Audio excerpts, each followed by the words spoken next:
Quand on parle d'accessibilité, on pense souvent à une rampe, mais une vraie salle de bain PMR, personne à mobilité réduite, ça change toute une vie.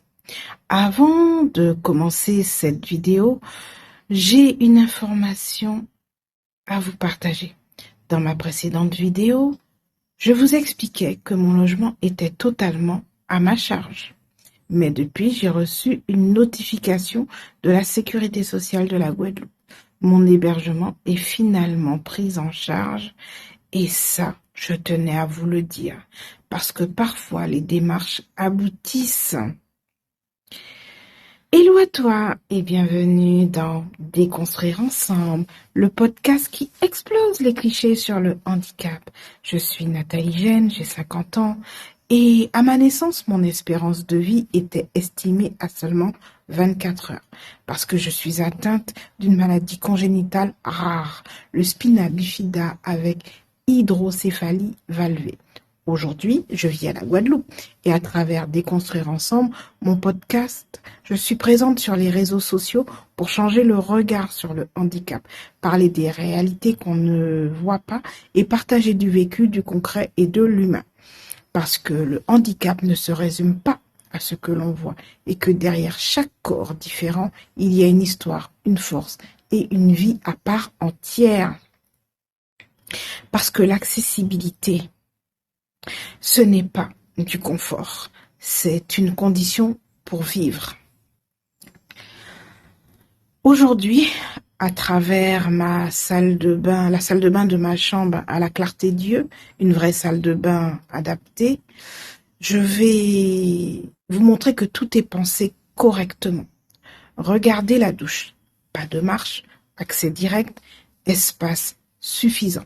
Environ 120 cm sur 90, parce que franchir une marche peut devenir un obstacle énorme. À travers les barres d'appui, je me stabilise, je me sécurise, parce que l'équilibre n'est pas toujours évident.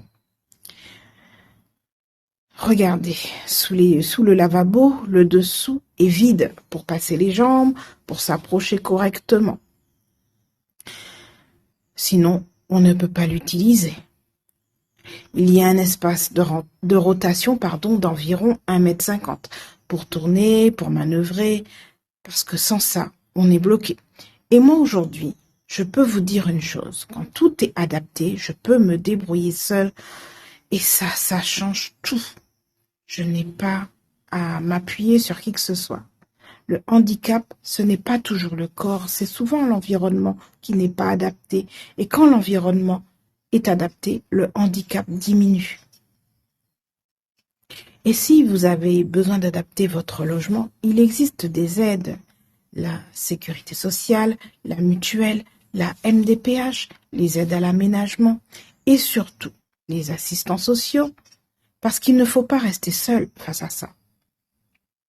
Et si je vous ai partagé au début la prise en charge de mon logement, ce n'est pas un hasard. Faites les démarches, ne lâchez rien, parce que parfois ça fonctionne. Ça fonctionne réellement. Une salle de bain adaptée, ce n'est pas du confort, c'est de la liberté. Si cette vidéo t'a parlé, partage-la, parce que l'accessibilité, ça concerne tout le monde. Abonne-toi à ma chaîne. À très vite. Et surtout, reste fier de qui tu es. Car ce n'est pas la différence qui pose problème, c'est le regard qu'on pose dessus. À très vite.